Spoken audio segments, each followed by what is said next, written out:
അതെ അപ്പൊ വന്നതെന്ന് പറഞ്ഞാല് ഇതൊരു രഹസ്യാട്ടാ, ഇയാരോട് പറയണ്ട. എന്തായാലും പഞ്ചായത്ത് പ്രസിഡന്റും വൈസ് പ്രസിഡന്റും ഒന്നും ഇപ്പൊ എനിക്ക് തരില്ല, കാരണം മെയ്തുട്ടിയാജി അയിമ തന്നെ തൂങ്ങിക്കും. എന്തായാലും വികസന സ്റ്റാൻഡിംഗ് കമ്മിറ്റി ഞാൻ എന്റെ പേര് വെച്ചിട്ടുണ്ട്, അത് കിട്ടും ഉറപ്പാണ്. പിന്നെ അത് കിട്ടിക്കഴിഞ്ഞാൽ എന്തായിരിക്കണം വികസനം എന്നുള്ളത് ഞാൻ പറഞ്ഞല്ലോ. എടാ ഒരു ഫോണ് ട്ടാ, ഞാൻ ഇതൊന്ന് പറഞ്ഞിട്ട് പരപ്പോ ഒരു മിനിറ്റ്.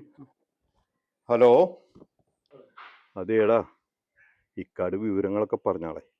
ഇങ്ങളെ വിശ്വസിച്ചിട്ട് മാത്രമാണ് ഞാൻ ആ കോട്ടേഴ്സിന്റെ പണിക്ക് നിൽക്കുന്നത്.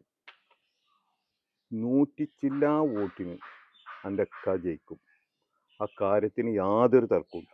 ആ രൂപത്തിലുള്ള പണി ഞാൻ മൊത്തം എടുത്തു വെച്ചിട്ട് പറയാൻ പറ്റുന്ന ഈ പേടിക്കുന്ന ഞങ്ങളെ പ്രവർത്തകരുണ്ടല്ലോ, അവരൊക്കെ തന്നെ ഇപ്രാവശ്യം എൻ്റെ അക്ക വോട്ട് ചെയ്യും. നോക്കിക്കോ, റിസൾട്ട് വന്നതിന് ശേഷം നമ്മൾ തമ്മിലുള്ള കരാറനുസരിച്ച് ആ കാര്യങ്ങൾക്ക് കോട്ടേഴ്സിൻ്റെ പണി തീർക്കണം. ആരിസാണെങ്കിൽ ഭയങ്കര സന്തോഷത്തിൽ ഇരിക്കുകയാണ്, ഒപ്പ ജയിക്കും. ഞാൻ ഇന്ന് രാവിലെ ആണെങ്കിൽ ഒരു വടിയും കൂടിയും പൊട്ടിച്ചിട്ടുണ്ട് എൻ്റെ ഫോൺ കൊണ്ട് വരുന്നതിന് മുമ്പ്, വികസന സ്റ്റാൻഡിംഗ് കമ്മിറ്റി ചെയർമാൻ ആക്കുമെന്ന് പറഞ്ഞിട്ട്. അപ്പോൾ ആ പാവൊക്കെ വിശ്വസിച്ച് കുത്തിരിക്കുകയാണ്. ഇക്കെന്തായാലും ശരി, ഞാൻ ഒരാഴ്ചക്കുള്ളിൽ കോട്ടേഴ്സിൻ്റെ പണി തുടങ്ങും. അപ്പോൾ എനിക്ക് ഫണ്ട് തരണം. ജയിക്കും എന്നുള്ള കാര്യത്തിന് യാതൊരു തർക്കമില്ല. എൻ്റെ കുടുംബത്തിൽ എത്ര വോട്ട് ഉണ്ട് വെച്ചിട്ട് 40 ചില്ല വോട്ട് ഞാൻ പറയണ തന്നെ ഉണ്ട്.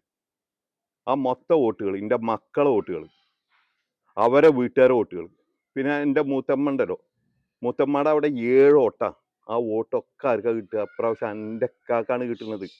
ഇതൊക്കെ നിങ്ങളെത്തി നമുക്ക് അതിൻ്റെതായ പ്രതിഫലം വേണം, ഒന്നും വെറുതെ അല്ലല്ലോ. ഇപ്പം നിങ്ങൾ ഈ രാഷ്ട്രീയ പ്രവർത്തനം നടത്തുന്നത് എന്താ? 5 കൊല്ലത്തിൻ്റെ ഉള്ളിൽ ബസ് സ്റ്റാൻഡായിട്ടും റോഡായിട്ടും പാലായിട്ടും ഒക്കെ എത്ര ഉണ്ടാക്കും എന്നുള്ളത് നമുക്കറിയാലോ. അപ്പം നിങ്ങൾ ജയിക്കും എന്നുള്ള കാര്യം ഉറപ്പാണ്, 100% ധൈര്യമായിട്ട് ഇരുന്നോളി. ഇക്കിൻ്റെ കോട്ടേഴ്സിൻ്റെ പണി ഈ 5 കൊല്ലത്തിൻ്റെ ഉള്ളിൽ തീർക്കണം. ഞാൻ കോട്ടേഴ്സിൻ്റെ പണി തുടങ്ങുകയാണ് ഒരാഴ്ച കഴിഞ്ഞാൽ, അത് ഇക്കാട് പറയാൻ മറക്കണ്ട. ഓക്കെ എന്നാ, അപ്പോൾ ധൈര്യമായിട്ട് ഇരുന്നോളി. എപ്പോഴും വിളിക്കലേ, ഞാൻ കമ്മിറ്റിയിലും നമ്മളെ പ്രവർത്തകരുടെ ഇടയിലൊക്കെ കേൾക്കാം. അപ്പോൾ എപ്പോഴും വിളിക്കൊന്നും വേണ്ടട്ടാ. എന്തായാലും നാളെ റിസൾട്ട് വന്നതിന് ശേഷം ഞാൻ അന്നെ അങ്ങോട്ട് വിളിക്കാം എൻ്റെ സമയം പോലെ. ഓക്കെ എന്നാ വെച്ചോ.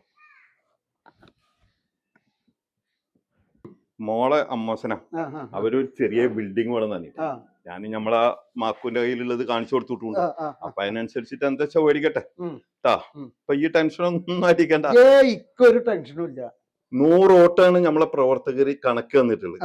എന്തായാലും 80 വോട്ടിന്റെ മേലെ ഈ ജയിച്ചിരിക്കും.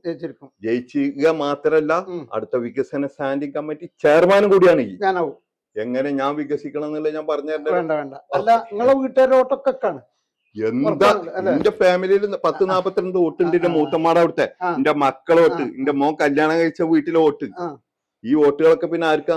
എല്ലാ വോട്ടും എനിക്ക് തന്നെ. പിന്നെ ഈ മൊബൈലിന്റെ ഈ സാധനം ഉണ്ടല്ലോ, ഇത് 2 എണ്ണം ഉണ്ട് കമ്പനി. ഇത് 2ഉം കൂടി വെച്ചാലാണ് ക്ലിയർ ആയിട്ട് കേൾക്കുക. വീട്ടിലത്തെ വോട്ടൊക്കെ ഇക്കുള്ളത് ഇക്ക് മനസ്സിലായി. അപ്പൊ ഇതും കൂടി നിങ്ങൾ വെക്കണം, അപ്പോഴതൊരു ക്ലിയർ ആയി കേൾക്കുള്ളൂ.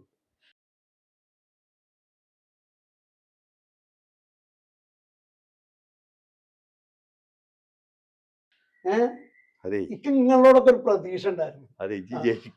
ആയിക്കോട്ടെ, അല്ല അതിപ്പോ ആൾക്കാർ തീരുമാനിച്ചാൽ ഞാൻ ജയിക്കും, പക്ഷെ നിങ്ങളത് പറയണ്ടില്ല. ആയിക്കോട്ടെ അത് ആയിക്കോട്ടെ,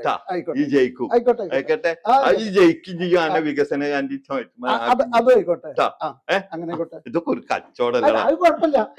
ഇഷ്ടായി, കച്ചവടമൊക്കെ ഇഷ്ടായി, അതുകൊണ്ട് പറഞ്ഞ